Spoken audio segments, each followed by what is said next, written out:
Saudara, pemerintah berencana membatasi BBM bersubsidi 1 September. Tujuannya agar lebih tepat sasaran ke masyarakat yang memang pantas menikmatinya. Pada 2024 anggaran subsidi BBM dan LPG 113,3 triliun rupiah.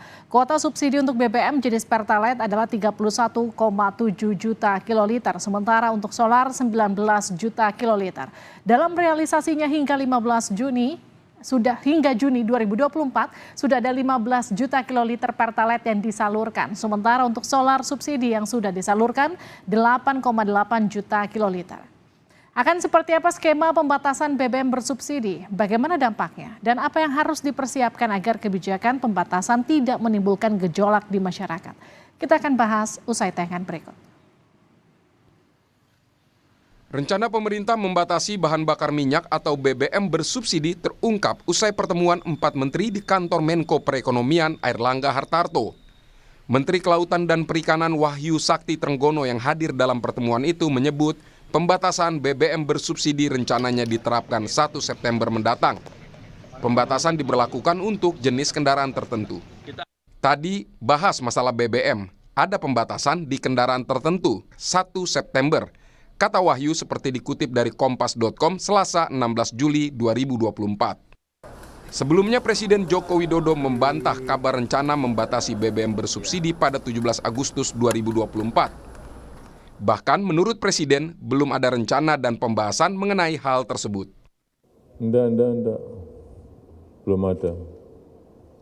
Belum ada pemikiran ke sana, belum rapat juga.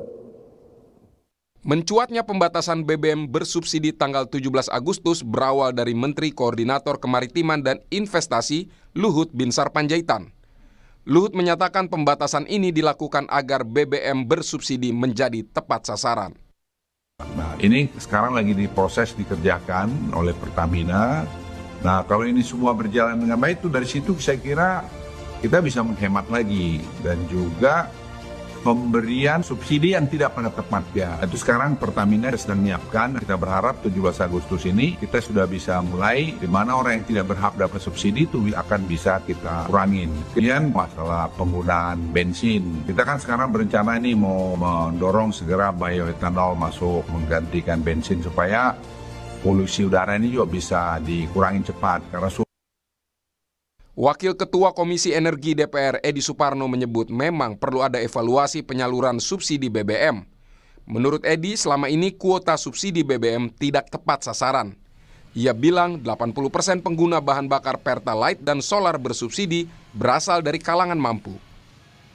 Saya kira ini bukan masalah opsi ya, bukan masalah pilihan, tetapi memang sebuah dorongan yang tidak bisa kita elakkan, tidak bisa kita hindari. Karena kalau kita tetap memberlakukan subsidi seperti sekarang, katakan saat tadi subsidinya untuk tahun 2024, khusus untuk Pertalite itu adalah 113 triliun. Nah, kalau 80% penggunanya itu adalah masyarakat yang mampu, artinya kurang lebih 90 triliun subsidi dialihkan untuk masyarakat yang mampu, yang tidak tepat sasaran. Direktur Eksekutif Energy Watch, Daimas Arangga menyebut pemerintah seharusnya memiliki dulu pendataan yang cermat masyarakat yang menjadi target penerima subsidi BBM. Sebab jika tidak, pembatasan BBM subsidi akan berdampak luas kepada masyarakat. Ini merupakan langkah yang kompleks dan juga akan berdampak begitu luas. Karena yang kita tahu saat ini pemerintah masih dalam tahap pendataan ya, bagaimana pemerintah mendata siapa sajakah yang memang selama ini membeli atau menggunakan BBM bersubsidi. Namun memang dari pemutakhiran data dan juga retargeting ya, pemerintah ini seharusnya sudah memiliki data baik itu sinkronisasi dengan data-data P3KE ataupun data masyarakat miskin yang memang layak untuk menerima BBM subsidi. Lalu selanjutnya pemerintah baru bisa melakukan yang namanya pembatasan. Pada 2023, pemerintah menargetkan subsidi BBM dan LPG 74,8 triliun rupiah. Namun dalam realisasinya, pemerintah menggelontorkan hingga 95,6 triliun rupiah. Sementara di 2024, pemerintah menggelontorkan 113,3 triliun rupiah untuk subsidi BBM dan LPG, dari total 186,9 triliun rupiah untuk subsidi energi. Subsidi energi di tahun 2024 ini naik 28%. Sementara dari anggaran itu, kuota BBM bersubsidi 2024 mencapai 31,7 juta kiloliter untuk Pertalite, yang hingga akhir Juni kuotanya telah digunakan 15 juta kiloliter. Adapun untuk solar, kuotanya dianggarkan untuk 19 juta kiloliter, yang hingga akhir Juni telah digunakan 8,8 juta kiloliter. Selain data penerima manfaat menjadi persoalan, BBM bersubsidi masih bisa dibeli oleh masyarakat umum. Untuk kepentingan sosialisasi, pemerintah juga harus memperbaiki komunikasi mengenai rencana pembatasan subsidi BBM, sebab para pejabat justru berbeda-beda soal rencana penerapannya. Tim Liputan Kompas TV. Pemerintah berencana membatasi BBM bersubsidi per 1 September mendatang. Kita akan bahas bersama anggota Komisi 7 DPR dari fraksi Partai Golkar, Ridwan Hisyam. Pak Ridwan, selamat malam. Selamat malam, Assalamualaikum. Waalaikumsalam. Kita juga akan sapa pengamat ekonomi energi Fahmi Radi. Pak Fahmi, selamat malam. Selamat malam, Living. Saya ke Pak Ridwan dulu ya. Pak Ridwan, jadi bagaimana sikap DPR per 1 September BBM bersubsidi akan mulai dibatasi? Anda setuju dengan hal ini? Saya kira isu itu atau informasi itu nggak benar ya. Karena kita kan dengar langsung Pak Presiden bahwa tidak ada. Dan kita di DPR juga tidak pernah membahas ini. Karena posisi DPR hari ini adalah sedang reses sampai dengan tanggal 15 Agustus. Jadi kami semua ada di daerah-daerah, di daerah pemilihan, dan daerah kunjungan-kunjungan kerja. Saya ini juga kemarin masih di Sumbawa Barat. Nah sehingga makanya itu kan isu keluar pada saat selesai rapat ya. Nah memang ada rapat itu, saya melihat rapat itu memang penting seharusnya, yaitu membahas Perpres 191 tahun 2014 ini. Perpres ini dibuat ini pada saat Pak Jokowi sebagai presiden di periode pertama, dan dibuatlah kebijakan itu. Ada 2 kebijakan, yaitu yang untuk penugasan, jadi ada BBM penugasan, dan juga ada yang tertentu. Yang tertentu itu adalah Pertalite dan juga ada solar. Nah, kalau yang Pertalite yang penugasan itu sampai sekarang memang tidak pakai APBN. Yang pakai APBN itu adalah yang disubsidi melalui BBM solar, dan itu kita subsidi per liternya. Di dalam APBN kita Rp1.000 per liter, itu dari APBN itu. Dari APBN, dan itu kita sudah tetapkan sampai tahun 2024 Desember. Jadi kalau ada perubahan di tengah jalan, kita belum tahu. Bisa ada perubahan nanti setelah Presiden mengajukan RAPBN 2025 tanggal 16 Agustus. Itu Presiden akan menyampaikan dan barulah akan dibahas oleh DPR. Jadi kalau umpama 1 September, saya kira bukan pembatasan ya. Jadi mungkin pemerintah selama ini terlalu loss terhadap subsidi-subsidi itu. Nah mereka mau menata kembali lah supaya tepat sasaran seperti sekarang contohnya. Masa ada mobil mewah, bukan mobil mewah lah, tidak mewah tapi kayak Innova itu ngisi Pertalite penugasan itu. Nah itu kan juga tidak mungkin. Jadi itu kalau sepeda motor ya silahkan sepuas-puasnya. Tapi kalau mobil mungkin itu bukan pembatasan ya, itu tidak tepat sasaran. Jadi yang tepat itu bukan pembatasan tetapi menata kembali sasaran-sasaran siapa yang dapat menerima itu. Saya ke Pak Fahmi.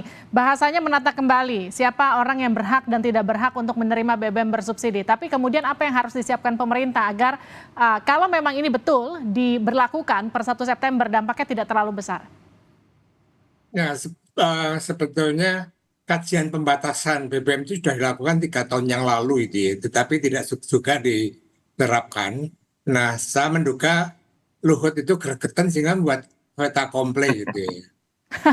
Dan itu fait accompli-nya tadi itu tidak lengkap, tidak jelas, dan dipahami masyarakat bahwa tanggal 17 Agustus akan terjadi kenaikan harga BBM bersubsidi.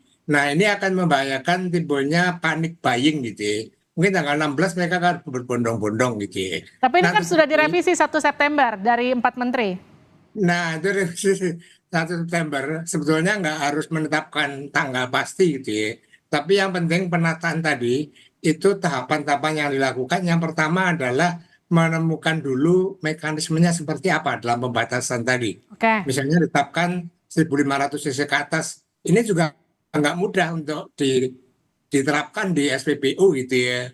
Nah, kalau sudah ada mekanismenya, maka kemudian mekanisme tadi dimasukkan dalam revisi Perpres 191 tadi. Nah, yang ketiga ada sosialisasi gitu ya, agar dalam penerapan tadi tidak begitu banyak menimbulkan masalah gitu ya.